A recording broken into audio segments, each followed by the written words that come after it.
For lesson 13, we're going to be talking about preparing files for the web. So we're going to take a look at not only how to size things correctly for the web, but also how to create artboards so that you can create a design that would go across multiple platforms. I have given you I have given you an image that you can use. We're also going to find some text and create these. What I'm doing though, I want you to be aware of if you've ever created a web banner or a website banner or anything of that nature, what I did was I created them so that they would all be the same ratio. They're based off the regular dimensions that you're supposed to have for these sites, but I wanted them all to have the same ratio. So while we're working with all three of them, they would make sense. You would then be able to go back and change them to the correct size that you need for those websites, but they are the right ratio, so they would still work no matter what. So what we're going to do is come over here first to Photoshop, and we're going to create a new file.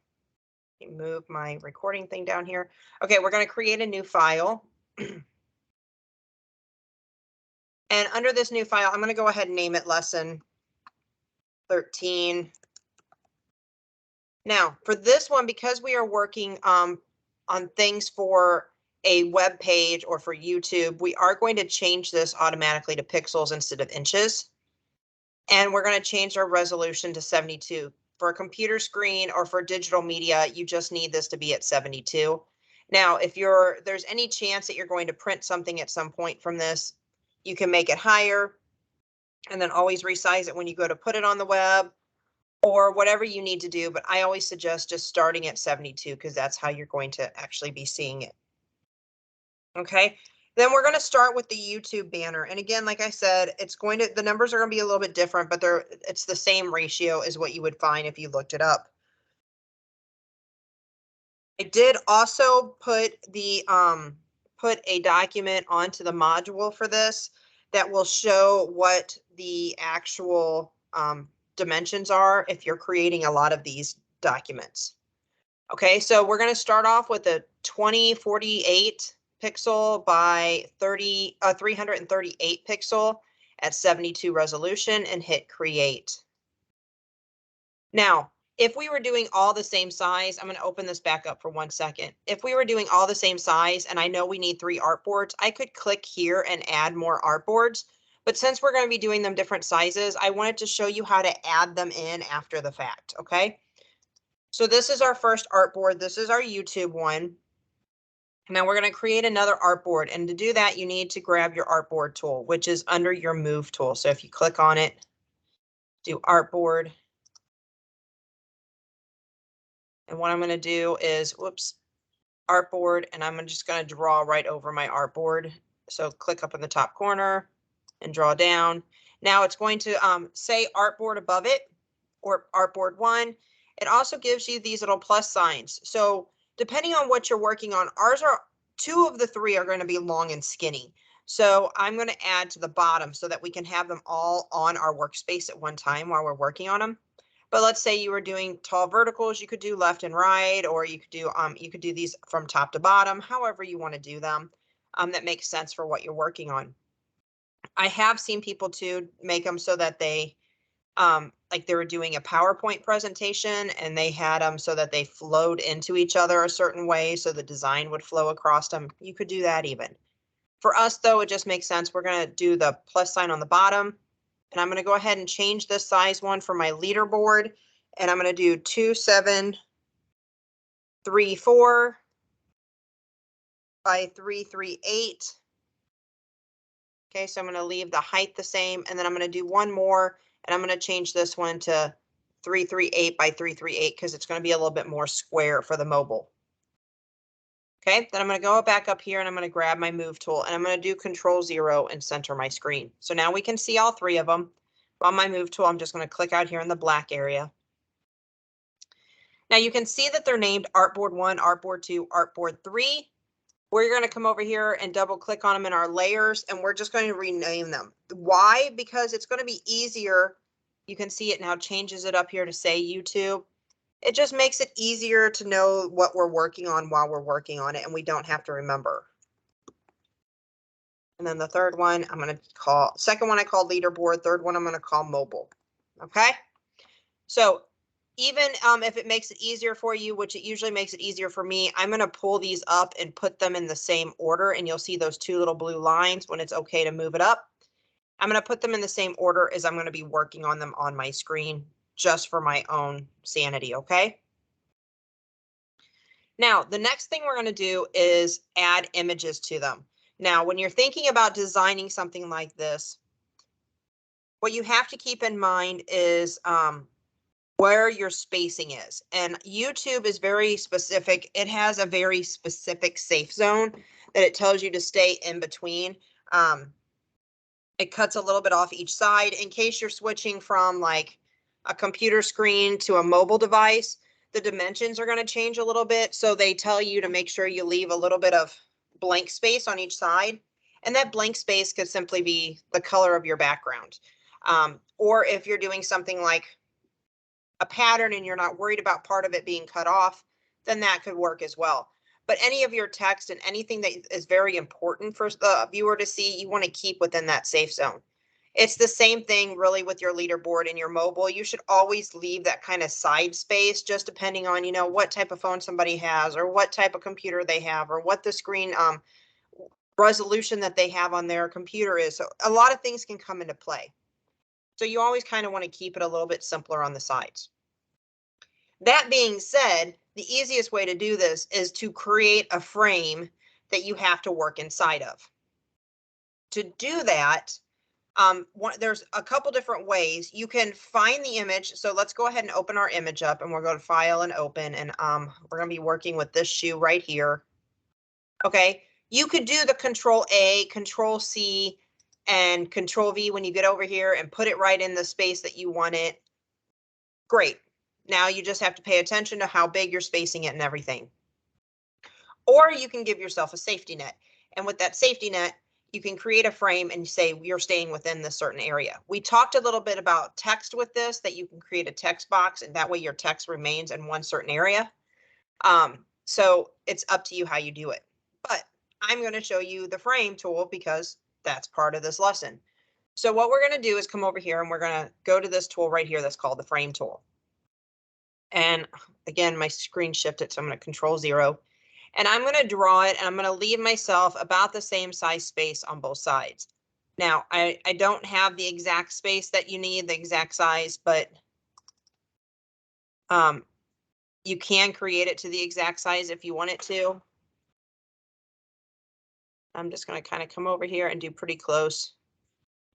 There's a little bit more space on one side than the other, so there we go. We'll stay right about in that space. Okay.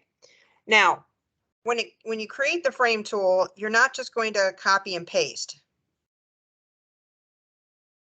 What you're going to end up doing is placing an image. And there's two different ways of placing an image in Photoshop.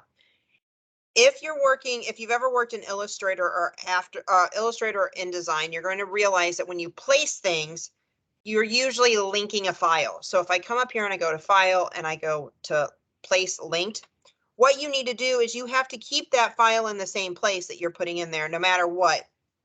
So let's say I have a file and it's called Lesson 13. I have that image in it. I'm going to save this Photoshop file to it and I keep that file. Great.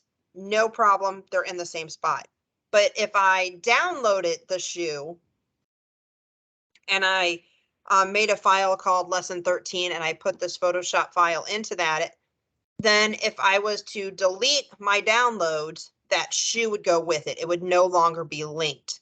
Or if I had it in downloads and I moved it to lesson 12, then it would not be able to identify where it was linked to. And you would have to relink it the next time you open up this lesson.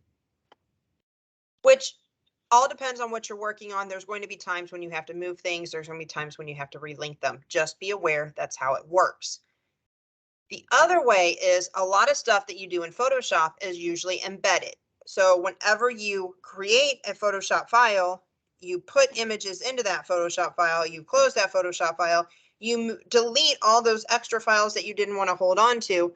They're already in the Photoshop file. They're embedded in there. So you don't have to hold on to them. You don't have to relink things. that type of stuff. So that's what we're going to do today. We're just going to use the place embedded. So you're going to click right here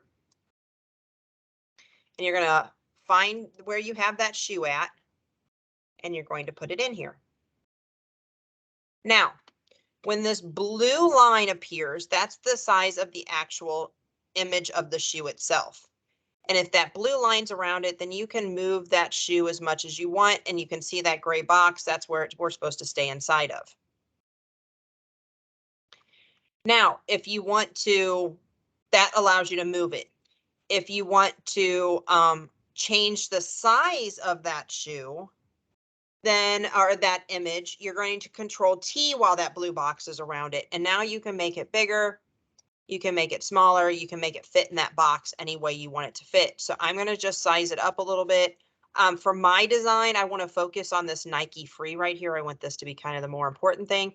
So I'm just going to make sure that's kind of big. I'm going to go like right about like this. Okay. So then when you get that size, you can just hit this check mark up here. Now, what if I wanted my frame to be a different size? Like I sized it and you can see there's a little bit more space over here than over here. Then I can double click on that till I get this thick blue line around that frame. And then I can click on that frame itself and I could widen that frame a little bit.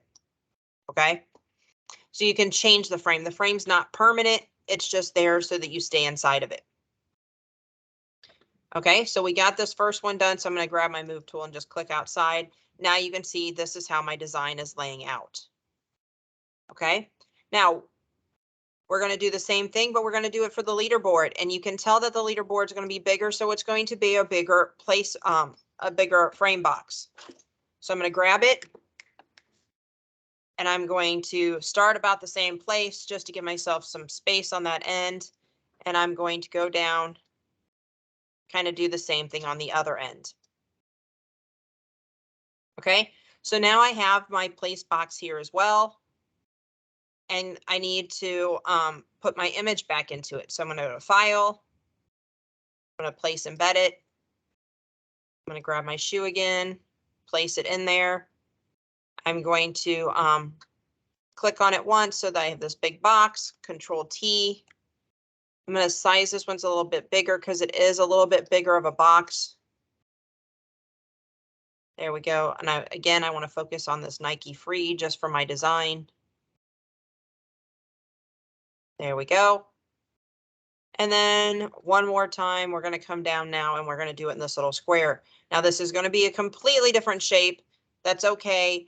On this case, because it's so square, I'm going to go ahead and just put the image into the entire box instead of leaving some space on each side, just because if it cuts off part of the shoe, I'm okay with that as long as the important part of my shoe is where I want to see it.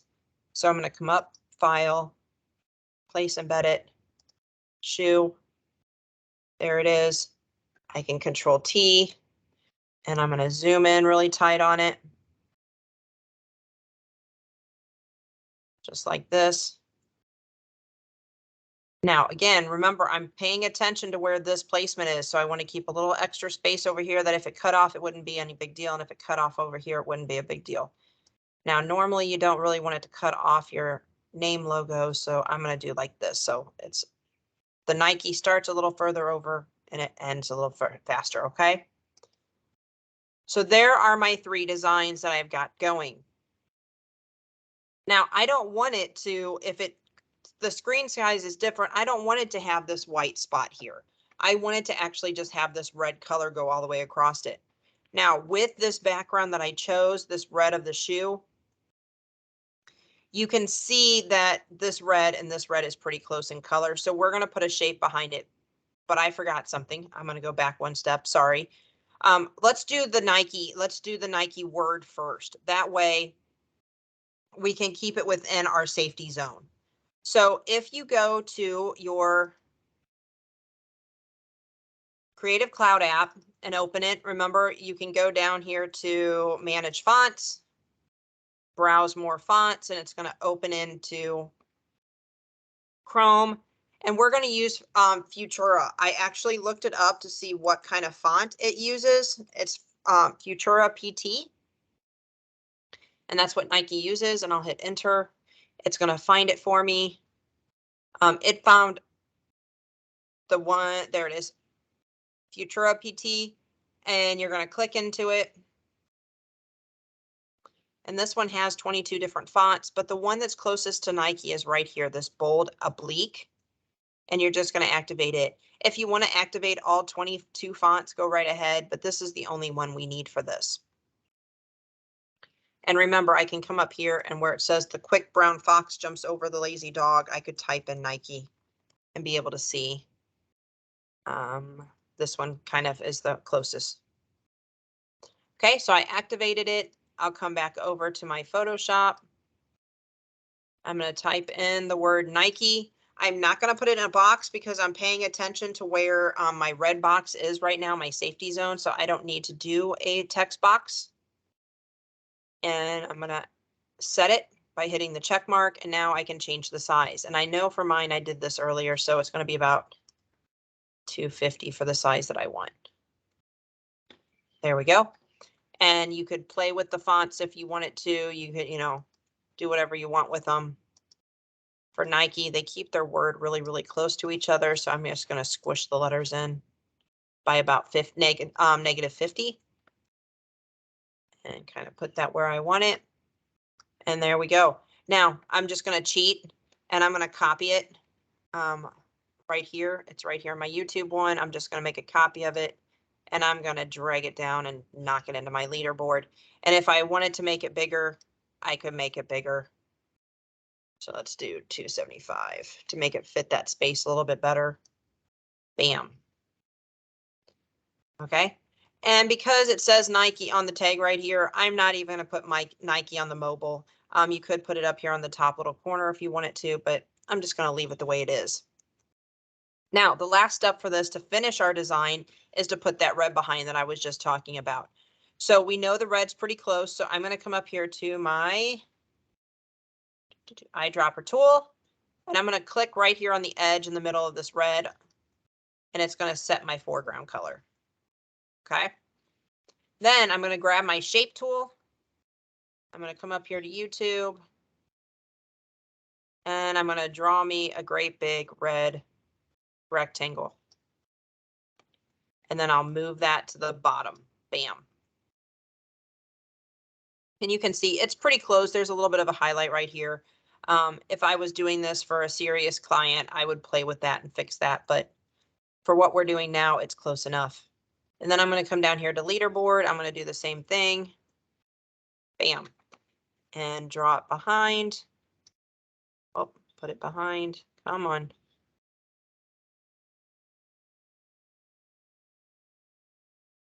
Okay, we'll just go the other way. It's easier. There we go. So there it is. Now we have our designs. So now let's talk about saving it. Saving for the web is the important part, right? So you're going to do a couple different things. First of all, you're going to come up here and do file and do save as, and we're going to save the PSD in case we ever want to use it again. I did this earlier, so I'm just going to replace it because I like this one better and hit save. Yep, I want to replace it. Now you can do the way we normally save it. And this comes in handy if you do file, flatten image, you can see it puts it on a white background. And if you do file and save it as a JPEG, what it's going to save as is this white background. This comes in really handy if you have a client that wants to see it on paper, see an actual printout, be able to write notes on it, make a mock-up. Or if you have, you save it as a JPEG and you can email it to somebody, they can look at it, they can say, hey, I don't like this Nike right here, move it closer to the shoe or make it look more like the above one or something like that. Okay, so they can see all three of them together. So it comes in handy as a mock-up tool. So you would just do like you normally save, come up here, do file, save as, and save it as a JPEG. Okay, but now we have one file with all these three on it. What if we wanted three separate files? We want to actually put them on YouTube, put them on the mobile device, that type of thing, okay? So you're going to come up to File and Export and do Export As. Then when you do this, it's going to pop up all three of them right here. Now, if you needed to change anything on them, if you don't want to do all of them, or if you want to adjust the size, now would be the time you could do that. So like I said, I did it based off ratio. With the mobile ones, they should be 423 by 423 instead of 338. You could change that right now and it would do it. And then you just do export, and I'm going to export it to the same folder, and it's probably going to say something to me about saving over top of, nope, it didn't. Okay, so now you have them, and if I come into my file, you'll see, here's my leaderboard, here's my YouTube, and here's my mobile. So now I have them as three separate ones, or I have one all together. Okay, so it just makes it easier for you now to be able to transfer those to those places. Okay, if you have any questions, feel free to reach out, shoot me an email, and I will get you some answers.